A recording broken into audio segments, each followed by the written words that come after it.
Баршаңызға қайырлы күн достар, сіздермен бірге Фатима.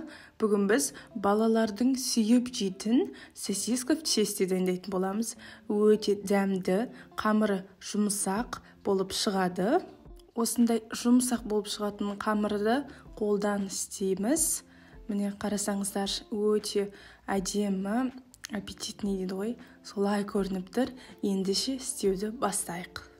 Ең алдымен қамырын жасайық. Ыдысымызға жұмыртқамызды, шекерімізді, тұзды және де сүтті қосып, жақсылап тұрып араластырамыз.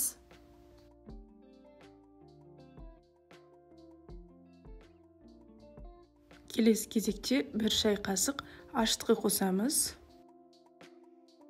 Және де сары май қосып араластырамыз. Араластырып болған соң ұн қосамыз. Ұнды міндетті түрде електен өткіземіз. Кейін шпательмен араластырамыз.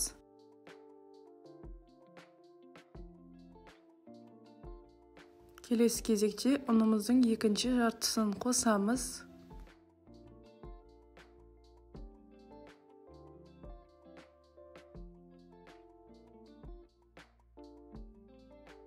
Ұнымызды електен өткізіп болған соң, жақсылап тұрып араластырамыз. Қамыр елеп жатқан кезде құрамынан артық ұн қоспаймыз. Бас жағын шпательмен араластырып, сосын ары қарай қолымызбен араластырамыз. Өзімізге ыңғайлы жолмен осындай жұмсақ, жабыспайтын қамыр шығу қажет. Қамырымызды домалақтап, үстіне кішкене май жағамыз. Менде бұл жерде зәйтүн майы. Май жағып, бетін жауып қоямыз. Қамырдың бетін пищевой пленкамен жабамыз. Міне, біздің қамырымыз 3 еселеп көтерілді. Бұл қамыр 1,5 сағаттың ішінде ашып шықты. Жерге ұн сеуіп, қамырымызды жерге тастаймыз.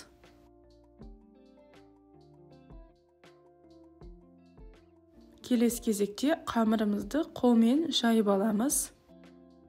Сосын оқтаумен домалақ қылып жаямыз қамырымызды. Пышақпен осындай ұзын қылып қамырларды кесіп шығамыз.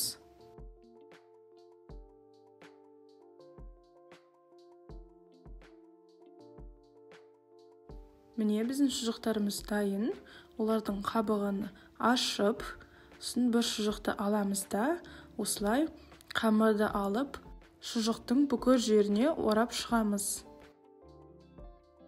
Қамырды шұжықтың бүкіл жеріне орап болған соң, міне осы жерде артық қамыр қалады. Оны осылай пышақпен кесіп тастаймыз. Ендігі кезекте бір жұмыртқа. Бұл жұмыртқаны жақсылап тұрып араластырамыз. Өйткені қазір сосиска в тестеміздің үстіне жұмыртқа жағамыз. Осылай жұмыртқаны бүкіл жеріне жағып шығамыз. Қызып тұрған пеште 190 градуста 20 минуттай пісіріп аламыз. 20 минут өткен соң біздің сосиска в тестеміз осылай қызарып, әдемі болып пісіп шығады. Міне, сіздерге жақынырақ көрсетейін. Балалардың сүйіп жейтін тағамы сосиска в тесте дайын болды. Өте дәмді, қамыры жұмсақ болып шықты. Міндетті түрде балаларыңызға істеп беріңіздер. Ұнайтынына сенімдімін. Сіздермен болған Фатима. Менің каналыма тіркеліп, лайк басып, комментарий жазып кетіңіздер.